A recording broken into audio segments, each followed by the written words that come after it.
سلام دوستان عزیز، ما امروز همراه آقای استیون رابرتس هستیم و استیون امروز درباره یک دوره کارآموزی با ما معلومات میدن. Thank you, Steve, for coming. Thank you, Haroon. Thank you for having me. Not a problem. So I've been invited to come along today and talk about apprenticeships and traineeships. There's a lot of different options in regards to employment here in the apprenticeship and traineeship space in Australia. آقای استیون میگن که امروز دعوت شدن که درباره دوره آموزشی یا دوره کارآموزی به شما معلومات بدن و در استرالیا گفتن فرصت های بسیار زیاده است که کسایی که این دوره کارآموزی را سپری میکنن. There's actually about 517 different career pathways you can do through apprenticeships and traineeships. Everything from carpentry to hospitality to even becoming a mortuary assistant. You can do that as part of an apprenticeship or traineeship. فرصت هایی که وجود داره آقای استیون میگن که تقریبا در حدود 500 و بیشتر از 500 راههایی وجود داره که اگر این دوره کارآموزی را شما به اتمام برسانین یا پیش ببرین، مثلا چی کارهای نجاری باشه یا چی کارهای که در هاسپیتالیتی یا در بخش رستوران کار کردن یا این چیزا کار میکنین و بسیار فرصت های دیگه هست که میتونن اگر این دوره را به پایان برسانین صاحب کار شوین. Thank you. So a little bit about our organisation, MAS National. We are a workforce development organisation who is contracted by the federal government to offer career services and also apprenticeship services. دفتری که اینا کار میکنن به نام ماس نشنال یاد میشه و این دفترشان از طرف دولت فدرال تمویل میشه و یا از طریق همین بودجه که میگیرن میتونن که به شما کمک های کنن تا کار از طریق کورس های دوره های آموزشی که شما پیش میبرین فرصت های کاری رو پیدا کنین. So we can assist with things like free career advice services. We are also there to support any apprentice or trainee from the time they get signed up into their apprenticeship right throughout the whole life cycle of their qualification until the day they complete. Okay. وظیفه اینایی است که بر شما در قسمت پیدا کردن کار یا در قسمت راههایی که چی کارها را شما پیدا کنین در آینده و یا چی کورسایی را پیش ببرید و شما نظر و مشوره میدن. Excellent. So what are apprenticeships and traineeships? Well, there is a lot of similarities between the two, but there is a couple of subtle differences which we'll take a look at. خب اینا میگن که دوره‌های کارآموزی یا آموزشی چی هست، گرچه در ظاهر کلش به یک شکل معلوم میشه ولی هر کدامش راه‌های جداگانه یا رشته‌های جداگانه هستند. So firstly, let's start with apprenticeships. So apprenticeships normally take 3 to 4 years to complete. خب دوره کارآموزی را اول میگن که دوره است که تقریبا حدود 3 تا 4 سال در بر میگیره که به اتمام برسه. And apprenticeships are in what we call the traditional trades, things like plumbing, carpentry, electrical, concreting, and a lot of those building and construction based industries. و کارهایی که شامل از این دوره آموزشی میشه کارهای مختلف است و زیادتر کارهای ساختمانی است، از نلدوانی گرفته تا برقکار تا نجار و بسیار کارهای دیگه. Excellent. And apprenticeships are normally delivered at a Cert 3 level or Certificate 3 level qualification. و دوره کارآموزی که است تقریبا شروعش از سرتیفیکیت سوم است. So most apprenticeships are completed either full-time or part-time, but in our experience most employers like to complete full-time. دوره‌های کارآموزی که هستند شاگردان میتونن که به شکل تمام وقت یا نیمه وقتی کار انجام بدن در دوره آموزشی را ببینن، اما کسایی که صاحب کار هستن یا با شما کار میتن اونها بسیار دوست دارن که شاگردا به شکل تمام وقت همین درس خود پیش ببرن تمام کنن. And traineeships are a little bit different to apprenticeships. So your average traineeship takes around 12 to 24 months to complete. خب یکی خود دوره کارآموزشی که پیشتر تشریح کردیم با دوره که یک دوره کوتاه مدت است و این دوره کوتاه مدت از 12 تا 24 ماه در بر میگیره و سیستم کاریش فرق میکنه با اپرنتیسشیپ یا دوره آموزشی. With traineeships, they're in what we call industry-based training, so things like business admin, IT, hospitality, retail, and allied health as well. دوره کارآموزشی که هستی بسیار وقتا وقتی که کسی در کار شامل می باشه این تعلیمات دریافت میکنه و میتونه که به شکل تمام وقت هم به اتمام برسانش یا نیمه وقت. Similar to an apprenticeship, most of the traineeships are delivered at a Cert 3 level qualification and can also be done full-time or part-time as well. به مثل دوره کارآموزی این کورس ها یا این پروگرام ها هم از سرتیفیکیت سوم شروع میشه و میتونه که شاگردا به شکل تمام وقتی را انجام بدن یا تنها به نیمه وقت. Excellent. So with both apprenticeships and traineeships, our employers are really looking for someone who's got a great attitude. So it is important to remember that when you're doing an apprenticeship, you're actually being trained. So you don't need to know everything about the industry as you start. That is all part of your learning experience. یکی از خصوصیات یا کارهایی که زیادتر وقت صاحب کارها در شما میبینن نیست که همو اشتیاق کاری شما یا همو روش رفتارشان تا به یک نظر به یک شما در کار در درس چی آموختین او رو بیشتر برش توجه مورد توجه قرار میدن.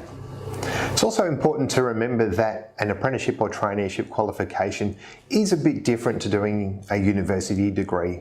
When you're doing an apprenticeship or a traineeship, you're actually studying a qualification while you're in paid employment. در راه آموزشی که است یک فرق بسیار مهم داره امرا با وقتی کسایی که مثلا با فاکولته یا پانتون میرن کسایی که دوره کارآموزی را انجام میدن زیادتر وقت کارم میکنن و پولم دریافت میکنن. Excellent. And there's also a big push from the federal government at the moment to try and get more people into apprenticeships and traineeships. There's about 65 different industries where there are not enough qualified tradespeople. And as Andrew said in his previous session, there's a lot of employers out there who are looking for people right now. خب در حال حاضر دولت فدرال بسیار کوشش داره که تعداد زیادی از مردم ها را در دوره های آموزشی بیاره. دلیلش هم هی است که در حال حاضر بیشتر از 60 رشته های مختلف به همی مردم ضرورت دارن که برشان کار کنه. خصوصا طوری که در سشن پیشتر که آقای انجو هم تشریح کردن گفتن که فعلا با کارکن یا نفر که کار کنه ضرورت بسیار زیاد است. Now, when it comes to completing an apprenticeship or traineeship in Australia, there is some eligibility criteria that you do need to meet.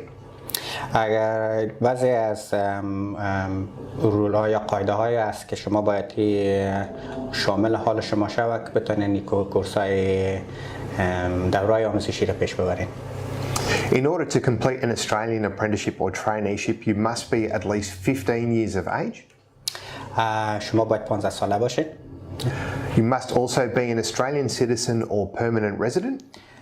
سیتیزن استرالیا یا اقامت دائمی داشته باشید. A New Zealand citizen who's resided in Australia for 6 months or more. و اگر سیتیزن نیوزیلند باشن در حدود 6 ماه باید در استرالیا زندگی کرده باشن. Now, if you do not meet any of those criteria, some visa holders may still be eligible to complete an apprenticeship or traineeship. You would need to speak to the Department of Home Affairs to check your eligibility. و اگر شرایط بالا رو شما نداشته باشین مثلا کسایی که ویزای اقامت موقتی دارن شما باید با مو کورس ها به تماس شوین و ببینین که شما شامل این پروگرام ها شامل شما میشین یا شما شامل این پروگرام ها میشین یا خیر. So in summary, there's some really great employment opportunities out there for people who want to undertake apprenticeships and traineeships. به طور خلاص گفته میتونیم که در حال حاضر فرصت‌های کاری بسیار زیاد است برای کسایی که دوره‌های آموزشی را سپری میکنن. Thank you for your time. سلام بینندگان عزیز، خوش آمدید به برنامه ما. فعلا بخش از رسیده که در مورد کووید 19 کم بر شما دو مهمان عزیز ما بر شما کم معلومات میده و من اینجا سوالای خودم میکنم و شما بیننده ما هستیم. خب سوال اول ما از آقای اندریو است. Hi Andrew. Hi, how are you? Good, thank you. So my first question is from you. What's your opinion? What's your opinion in regards to impact of COVID-19 on student employment and education? Sure. So at a student and school level, there's been a huge impact on our students. So our children have been really disadvantaged by it. They've had 2 years essentially of learning from home, which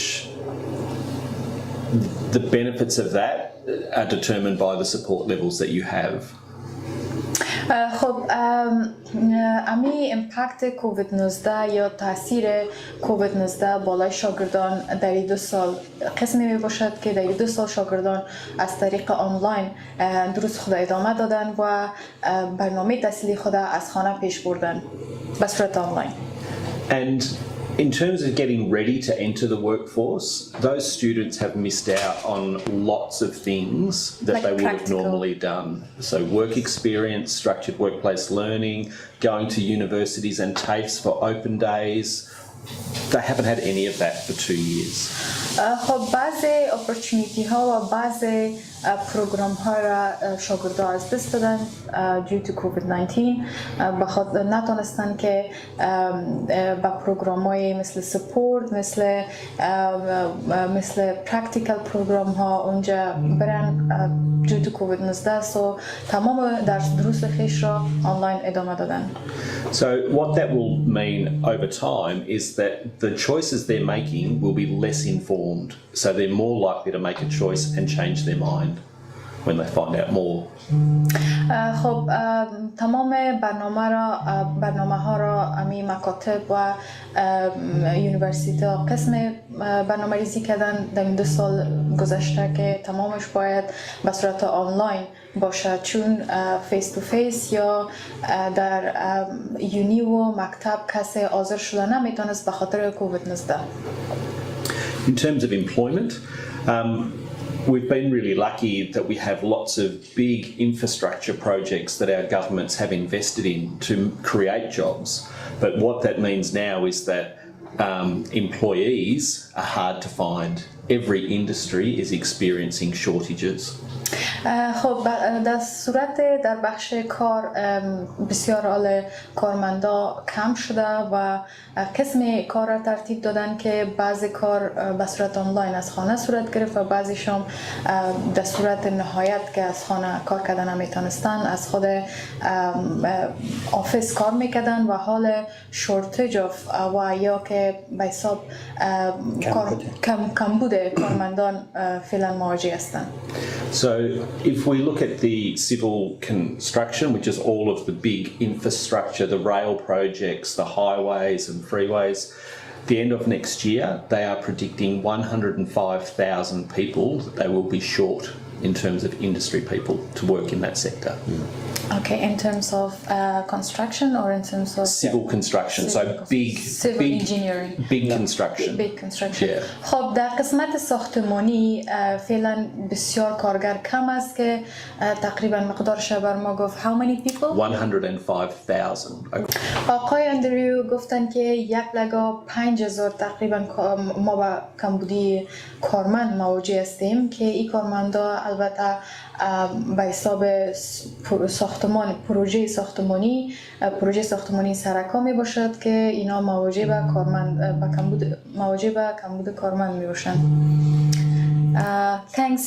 Thank you. Now we're passing to Arun. Stephen, could you please elaborate more on the impact of COVID on apprenticeship and traineeship courses and probably people who are looking forward to finish these courses and get into job force? Well, probably the biggest impact we saw from COVID was the 2-week lockdown that we had here in Victoria when all tradespeople were locked down. یکی از آقای استیون ما میگن که یکی از تاثیرات مهم کووید 19 که بود این بود که 2 هفته بسته شدن تمام ارگان‌های کاری به خصوص کارگرایی که کار میکردن که یک تاثیر بسیار شدید یا بسیار مهم بالای کارهای ساختمانی و کارهای داشت. And aside from that, the sign-ups for people commencing apprenticeships especially were actually very, very busy during that COVID period. و یک چیز دیگر هم که بسیار متوجه شدن که کسایی که دوست داشتن که امی دوره‌های کارآموزی رو پیش ببرن تعدادشان بسیار زیاد بود. For instance, with electrical apprenticeships in 2019, we saw 10,335 signed up nationally. In 2020, right in the middle of COVID, we saw 10,335 signed up as well, exactly the same number. اینا میگن که در سال 2019 در حدود 9,000 نفر تنها در بخش برق چی که خود راج سر کرده بودن یا میخواستن که دوره کارآموزی رو پیش ببرن و در سال 2020 تعداد بیشتر از 10,000 نفر بود، یعنی تعداد کمتر نشده بلکه بیشتر هم شده بود. So for apprenticeships and traineeships, they were quite busy during this whole lockdown period. I guess probably because a lot of people who would normally go away on a holiday were using that money to do renovations on their homes and do work on their homes. یکی از دلایل از این بود که زیادتر اکثریت مردم علاقه پیدا کرده بودند که به دوره‌های آموزشی خود ثبت نام کنن. تعداد زیاد مردم به سفر می‌رفتند شاید در اون زمان، ولی وقتی که همه جا بسته بود محدودیت‌ها وجود داشت، کس نمی‌تونست که به سفر بره، خواستن که همون پولی را که پیششان باقی مانده او رو برای یک کار دیگه به مصرف رسن، مثلا ترمیم خانه خود یا واسه کارهای دیگه. There was also some very big wage incentives that were provided by the federal government to try and get more people to fill those skills gaps that we have in those 65 industries where there's not enough qualified people. و یکی از دلایل دیگه بود که یک مقدار پول اضافی که دولت فدرال وعده داده بود بر کسایی که در این پروگرام شامل شوند، چرا در اون زمان امو 65 بخش کاری را که اینا پیشتر نام گرفتن تعداد کارکنان کمتر بود. And as Andrew alluded to earlier, there are still a lot of industries out there where we don't have enough people. همونطور که آقای اندرو پیشتر اشاره کردن، در حال حاضر تعداد کارکنان یا کسایی که کار میکنن کارمندا در خصوصا در بخش‌های مسلکی فعلا خیلی کم است و ضرورت به این کارکنان بیشتر است. For both the state and the federal government, part of the recovery from COVID and the impact of COVID is getting people into jobs, and that's a real focus. And so the state and federal government are spending a lot of money to get people into work, and that's part of the reason that we're sitting here today having these discussions. دلیلی که امروز همه ما جمع شدیم و این اینفورمیشن سیشن رو برای شما تهیه کردیم این است که استرالیان گورنمنت سرمایه گذاری زیاده کرده که کارمند استخدام کنن و همچنان هموطنان ما رو تشویق کنن که برن به تحصیل و کار.